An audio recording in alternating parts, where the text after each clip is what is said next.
What's up guys, Saf here on SuperSaf TV, and the Samsung Galaxy Note 10 and Note 10 Plus are finally official. We've had so many leaks, but I've finally had some hands-on time with both of them. In this video, we'll be going through everything you need to know about both these devices, and we'll also be comparing them. So for the first time this year, we do have two Samsung Galaxy Notes. There is the Note 10 and there is the Note 10 Plus.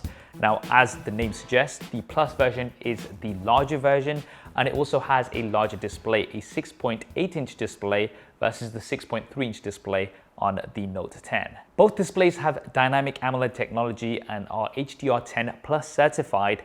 However, there are some key differences. The Note 10 has a Full HD Plus resolution. The Note 10 Plus has a Quad HD Plus resolution, so you are going to be getting better detail and better sharpness on the Note 10 Plus.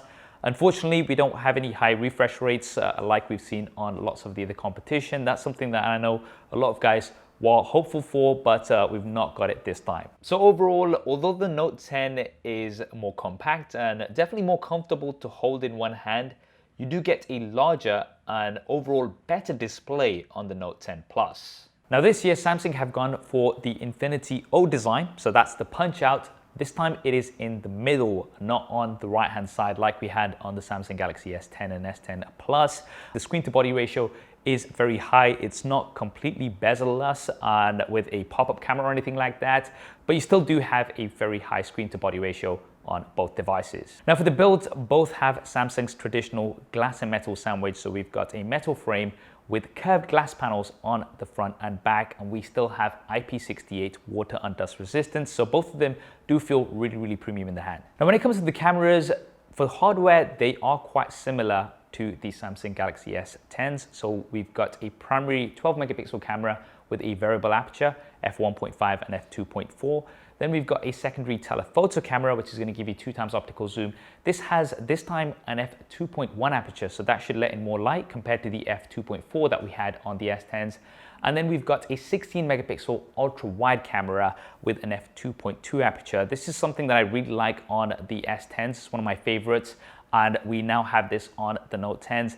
But the Note 10 Plus has an additional fourth camera. This is what Samsung are calling a depth vision camera. It has an f1.4 aperture, and it's going to help with depth information for your live focus shots. Now, speaking of live focus, both devices can shoot live focus video. So that's the portrait mode in video.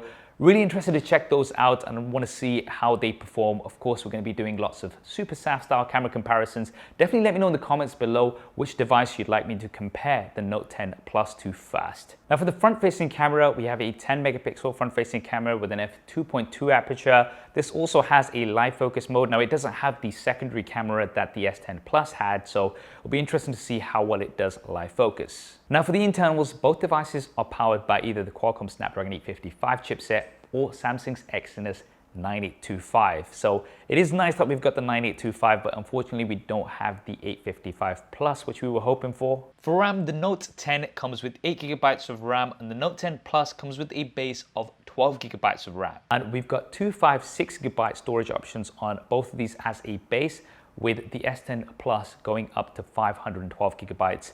Now we do have UFS 3.0 storage, so this is going to give you much faster read and write speeds on your storage, which is really good to see. This is something that we've seen on the OnePlus 7 Pro as well as the Samsung Galaxy Fold, but we didn't have on the S10, so this should really improve speed and performance. Now, one thing that I know a lot of you guys are going to be disappointed about is that the regular Note 10 does not have a microSD card slot. This is something that Samsung has traditionally had on all of their Note devices, but we've not got it on the Note 10. We do have it on the Note 10 Plus. However, I'm not sure how much people are going to use that because you already do get a base of 256 going up to 512. So personally for me, it's not going to be too much of a big deal, but it might be for you. Now moving on to the batteries, the Note 10 comes with a 3500 mAh battery. The Note 10 Plus comes with a 4300 mAh battery. So we've got pretty large batteries on both of these, and they both come with fast charging. We've got 25-watt fast charging on the Note 10. On the Note 10 Plus, you can get up to 45-watt fast charging. So with 25-watt fast charging, this is the charger that you're going to have out of the box on both devices. You are going to be able to go from 0 to 100% in roughly about an hour. Now, if you do go for the 45-watt charger, which is going to be sold separately on the Note 10 Plus, then you can go from 0 to 70% in just 30 minutes. So that's some super fast charging. Of course, we still do have wireless charging as well, but the speed has been improved. We have 12 watt fast wireless charging on the Note 10, and we have 15 watts fast charging on the Note 10 Plus. So that's very fast wireless charging. In comparison, the Note 9 had 7.5 watts. So this is definitely a big improvement. Both devices also come with wireless PowerShare. So this is where you're going to be able to use the devices to charge another device wirelessly. And then of course, what separates the Note series from other devices is the fact that it comes with an S Pen. So we've got some improvements for the S Pen this time around. So as well as the usual stuff, which I'm sure a lot of people are used to, such as screen off memo. So that's just being able to take a note on the always on display. You have AirActions. So on the Note 9, you could use the S Pen to take a picture while the Note 9 was sitting somewhere else, maybe on a stand or something. But AirActions now allow you to do more things with the camera. So if you hold the button and do a circle, for example, that's going to zoom in. And if you go anti-clockwise, it's going to zoom out. Going left to right is going to change mode. So it's quite interesting. I'm not sure how much I'll use it, even with the timer. I did use it occasionally, but I'm not sure how much I'm going to use some of these other features. We'll definitely see once we have more hands-on time with these. Samsung have also said that they've updated their algorithms for converting handwriting to text, so you'll be able to export that into actual Word documents, and you'll also be able to search handwritten notes because of that recognition.